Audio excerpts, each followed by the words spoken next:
Ladies and gentlemen, boys and ghouls, fiends of all ages, welcome back.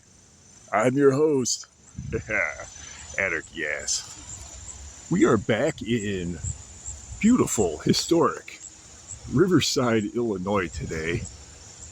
Really glad to be back in Riverside, Illinois today after having taken some sojourns into neighboring towns. By the way, big shout out to Andy Taylor and Barney Fife of the Mayberry Police Department for inviting themselves into my previous video. Did a great job stopping crime. We are out at this location with these gentlemen. What you're looking at is one of three different staircases that are built right into the sides of the earth next to the Des Plaines River. This is a area colorfully known as Swan Pond. This was a pond back in the Victorian era and was populated by swans. It was eventually drained and used as a popular picnic grounds until the town, for unknown reasons, wanted to thwart picnicking and just let it go to hell. It's really overgrown, as you can see, but these staircases leading to it remain. And they are topped by these stone walls that are also built right into the landscape. I think there's 7 stairs on this one. And they also include these benches. This is all cut limestone and flagstone set in concrete. So concrete's been used to level it off. And you can see the close proximity to the river.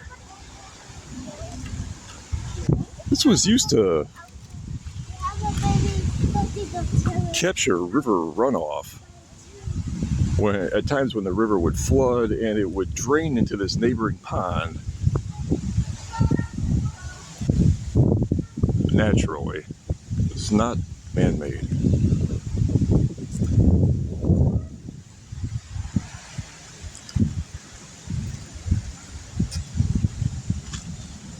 And you can see the handrail, if you want to call it that, also leading down.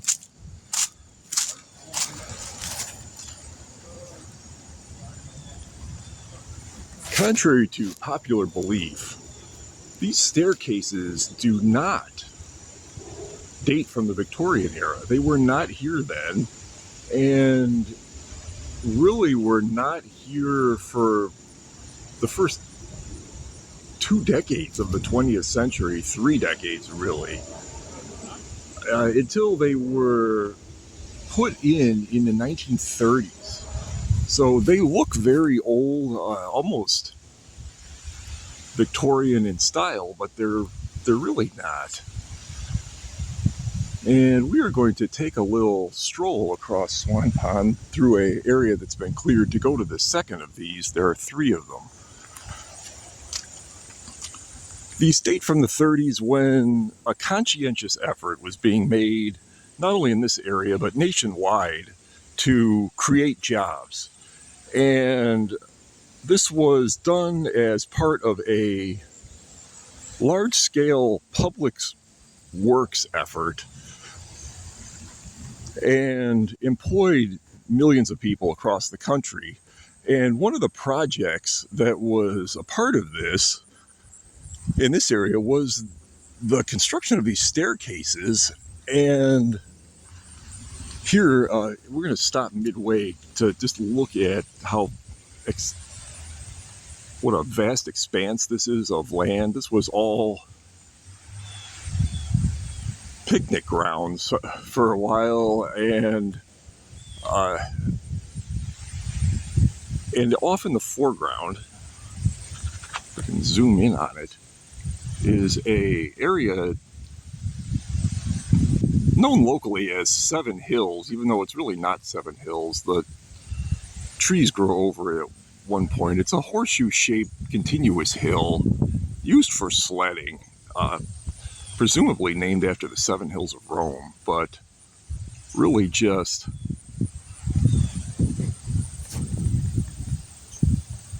a local indentation in the ground cut naturally by the river, which would overflow frequently in the 17th and 18th centuries. We're still getting some butterflies out here today.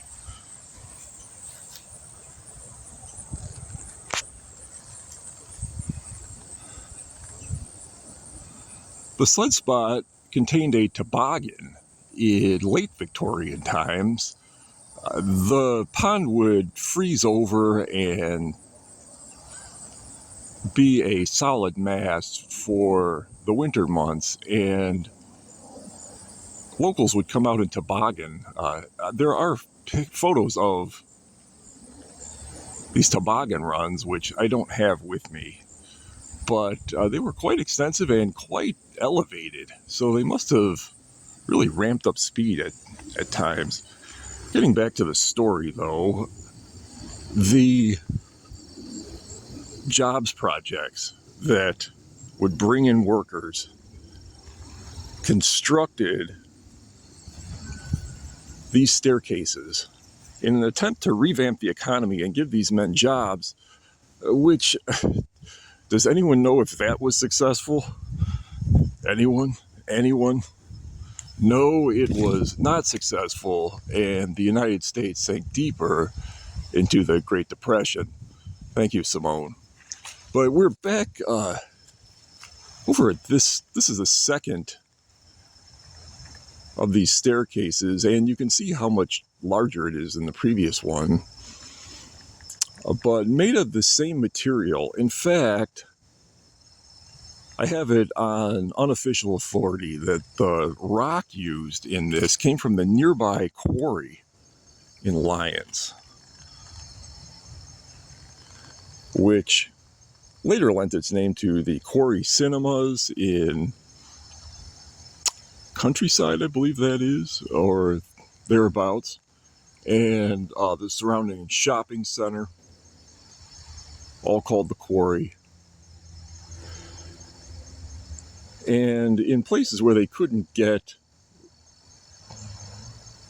rock that fit exactly, they would just fill it in with this concrete. And you can see how it's the really rough 1930s style concrete, the kind of stuff you might use in the foundation for bridges. There's another example of it. You can see how gravel laden it is. The quarry also produced large amounts of gravel for sale. And the handrails from the past staircase are missing, and instead replaced with these curves, and then capped with these blocks at the base. This one's almost completely buried. One of these staircases featured in one of my previous videos on the Bourbon Spring of Riverside. Definitely check that out if you're interested in the subject. It's entitled The Bourbon Spring of Riverside. Here are these platforms. Because the hill is so extended in this part of the landscape, they had to put these in. And they look really nice. They're really picturesque. And they've really stood the test of time. It's hard to believe that these have been sitting here unaided since the mid to late 1930s. This project, it was completed in 1939. Here at the top, you can see how they don't really lead to anything. It's just this open grass, which was also a picnic area. It is now illegal to picnic here for some unknown reason. The tops of this staircase are also flanked by these blocks. which I'm guessing they just had lying around.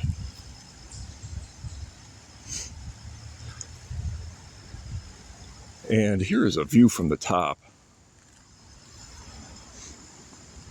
These jobs projects, although intended to stir up the economy, really were done at low expense and on the cheap. Towns didn't have money to contribute to them, and neither did the federal government. So they would use materials that they had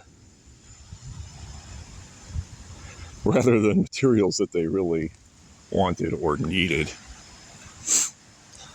But the backdrop is interesting because it shines a light on a time period that I've always wondered about in Riverside history, and one that there is scant little information on, and that is Riverside during the Great Depression. There's a treasure trove of information about its Victorian past, and that is very heavily showcased here, especially the involvement of Frederick Law Olmsted and the early architects such as William LeBaron Jenney. And then it just kind of peters off. You don't really hear much more about it until the suburban housing boom of the 1950s, when people started moving into here in mass, and also in later times than that, when restoration movements started restoring the various Victorian homes and etc. But Riverside was an upscale suburb in the Victorian era and continued to be that through the 20s. But what was it like in the 30s? We really don't know. But the fact that this was done here really shines a light on the fact that thank you for coming out with the motorcycle in today's episode. Really shines a light on the fact that Riverside, much like the rest of the country, did not have a lot of money. But if we proceed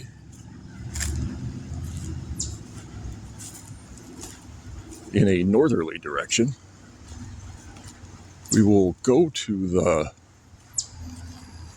third staircase.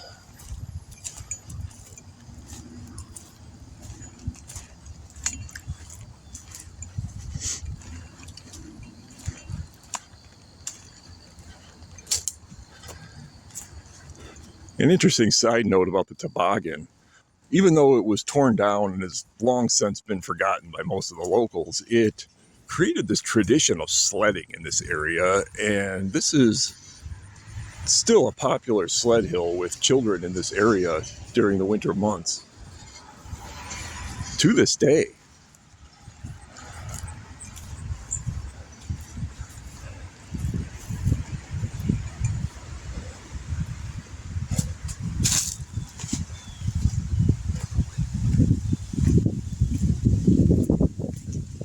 We are at the corner of Scottswood and Berry Point, for those of you that want to find the location by car.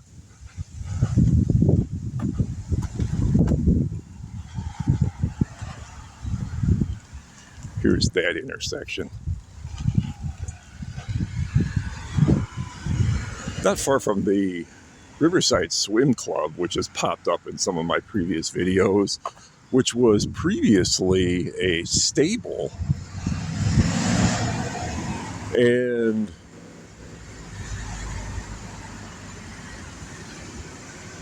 bred and sold horses for many years.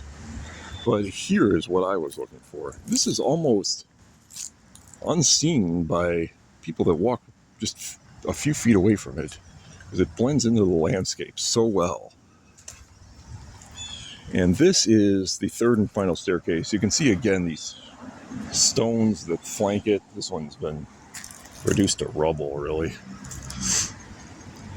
But here at the base, most telling, clear it away. Nice Cyrus D3 skate shoe. Here's the date, October 13th, 1939. and WPA, which I'm going to go ahead and assume was the abbreviation for the work project that built it. Everything in the 1930s had to have an abbreviation. That was the trend of the time, seemingly. And these really great number 9s. They're kind of faded, but very 1930s in appearance. And this is just right into the concrete.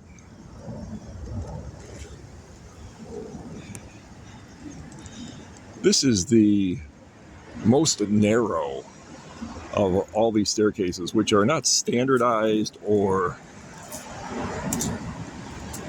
laid out in any kind of a plan in any way. They just kind of follow the natural landscape. There is also poison ivy in this area, so we're going to stay on the staircase. Just a heads up, don't stick your hands in any of the foliage around here if you do come out. You can see, again, the use of these little platforms throughout.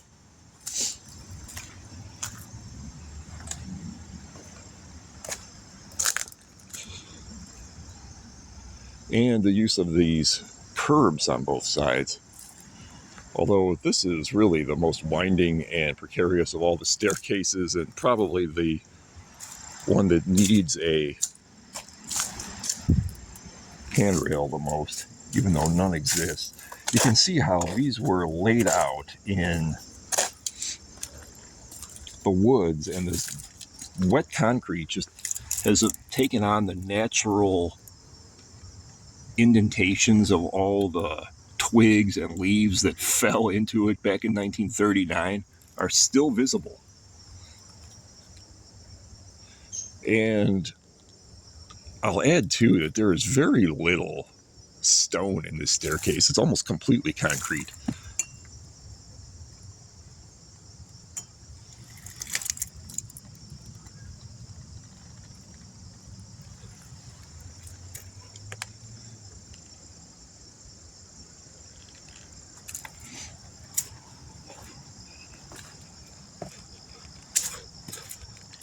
Really heavily overgrown at times.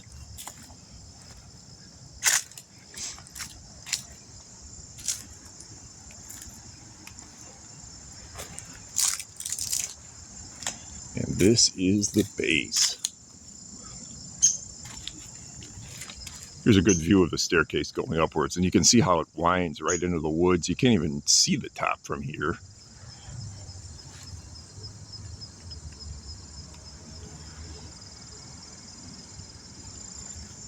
And since we're here, we're going to take a little peek over here.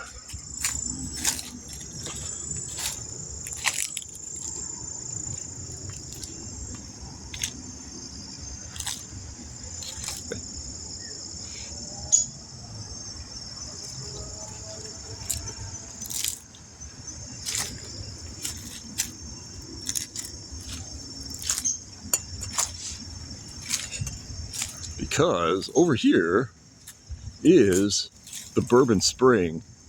When I came out here in my first video, which I do urge you to check out, this was just overrun with mosquitoes because it was the summertime.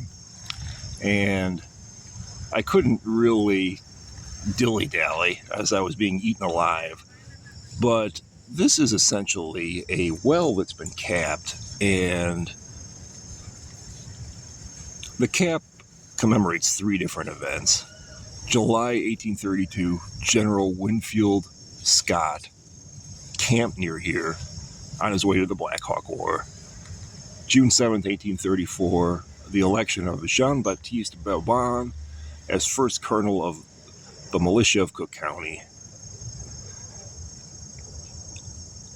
In celebration of the election, kegs of bourbon were poured into this spring, giving it its name. And last but certainly not least, 1837, Daniel Webster, arriving from St. Louis, was met at this spring by Chicago delegation ceremony took place on this spot. So all three of these events happening in the 1830s.